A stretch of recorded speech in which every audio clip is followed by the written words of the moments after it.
My point is, this idea of election fraud is a forbidden topic. And you get labeled an election denier. It's like being labeled an anti-vaxxer if you question some of the health consequences that people have had from the COVID-19 shots. So if you say, and what I say publicly, and I've said this a lot, it's not 0%. So if you ask me, what is the amount of election fraud in this country? Is it 0%? No one thinks it's 0%. I've never met one person, not a super liberal, progressive, far left person or a right-wing conservative. Not one person thinks it's 0%.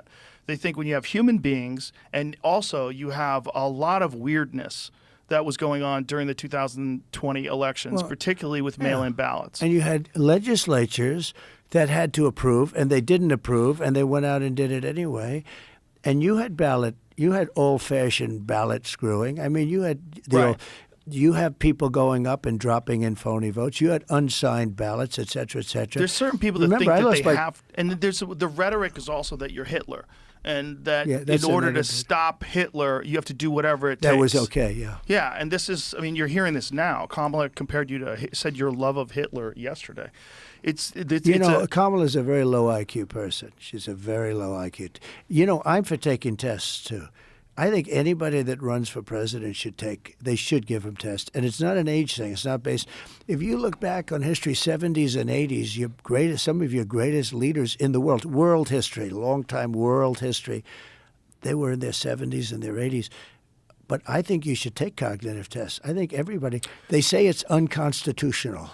But that's ridiculous. I think Kamala should have a test because there's something missing. There's something wrong with her. Well, I think it's pressure. I think the pressure and the scrutiny, you've been a celebrity for a long time and you understand what this is like.